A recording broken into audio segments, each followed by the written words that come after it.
তো নমস্কার বন্ধুরা, আশা করি সবাই ভালো আছেন। তো বন্ধুরা, এখন একটা ওয়েব সিরিজ নিয়ে কথা বলবো। এটা একটা বাংলাদেশি ওয়েব সিরিজ, যেটার পরিচালকের দায়িত্বে ছিলেন রায়হান রাফি। তো রায়হান রাফির পরিচালিত ওয়েব সিরিজ বলেই ওয়েব সিরিজটা আমি দেখতে গেছিলাম। এটা যদি কেউ না দেখে থাকেন, অবশ্যই বঙ্গ মিডিয়াতে দেখা যাচ্ছে, অবশ্যই দেখতে পারেন। তো বঙ্গ বলে যে ওটিটি চ্যানেলটা রয়েছে, সেখানে অবশ্যই বঙ্গ বাংলা সেই চ্যানেলটা গিয়ে দেখতে পারেন। সেখানে ওয়েব সিরিজটা দেখা যাচ্ছে। তো এই ওয়েব সিরিজটা লাগলো কেমন? তো দেখুন, রায়হান রাফি তার কাজের প্রতি একটা আকর্ষণ তো অবশ্যই রয়েছে। তার বেশ কয়েকটা কাজ আমি দেখেছি এবং সেগুলো আমার, সত্যি কথা বলছি, আমার ভালো লেগেছে। এবং রিসেন্টলি তুফান দেখলাম, সেটাও কিন্তু ভালো লেগেছিল।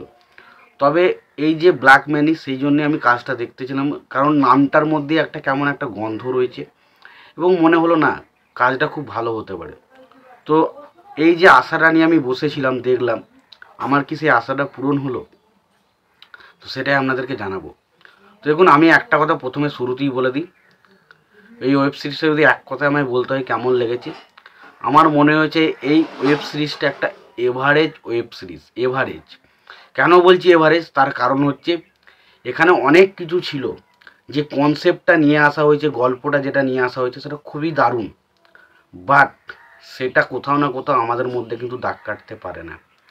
এই যে ক্যারেক্টারগুলো আমাদের মনে কিন্তু দাগ কাটতে পারে না। হ্যাঁ, ক্যারেক্টার মধ্যে অনেক কিছু সিন রয়েছে।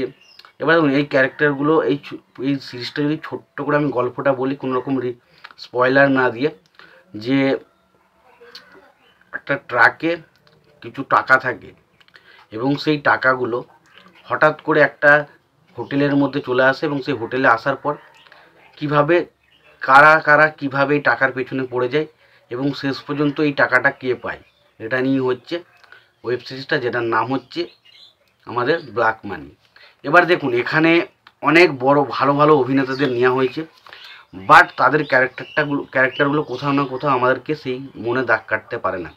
যেখানে যদি অভিনয়ের কথা বলি, দেখুন এখানে মাসুম পারভেজ রুবেল রুবেল অভিনয় করেছে। রুবেল, পূজা চেরি রয়েছে, সুব্রত ফারদিন রয়েছে, সুমন আনোয়ার রয়েছে, তারপর ধরুন সালাউদ্দিন লাবলু রয়েছে, জয়রাজ রয়েছে, আরও অনেকে রয়েছে, অনেকে রয়েছে ছবির মধ্যে। অত নাম বলা সম্ভব নয়।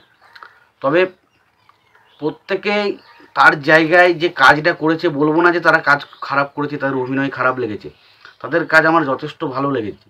একটা জায়গা রয়েছে যেখানে সালাউদ্দিন লাবলু বলছে, মালটা দেশি না বিদেশি, ওই জায়গাটা আমি কিন্তু প্রচণ্ড মজা পেয়েছি। আমি জানি না কার কেমন লাগবে, বাট আমি মজা পেয়েছি।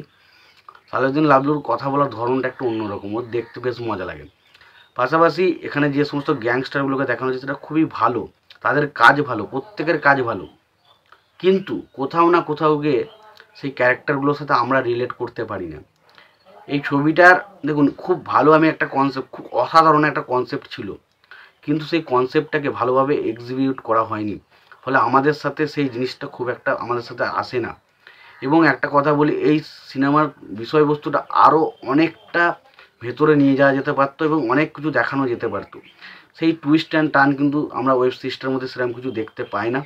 একটা পুরো ফ্ল্যাটভাবে গল্পটা চলে এবং শেষ পর্যন্ত গল্পটা শেষ হয়ে যায়, এটা হচ্ছে বিষয়।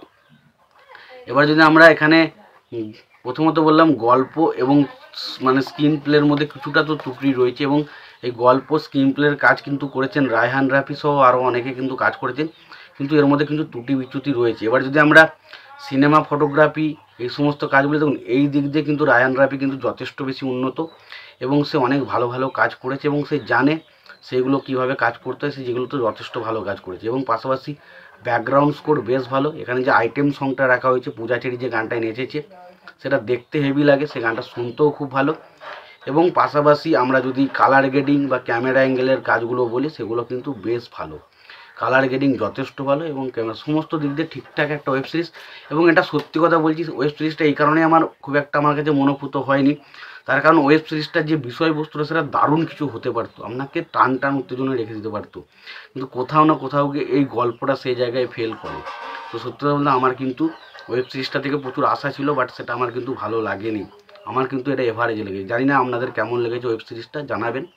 আর যদি ভিডিওটি ভালো লেগে থাকে, লাইক করবেন, শেয়ার করে দেবেন। চ্যানেলটা নতুন হয়ে থাকলে অবশ্যই আমরা চ্যানেলটা সাবস্ক্রাইব করে নিয়ে পাশে বেল আইকনটা অবশ্যই প্রেস করে দেবেন। ভালো থাকবেন, সুস্থ থাকবেন, দেখা হচ্ছে পরের ভিডিওতে।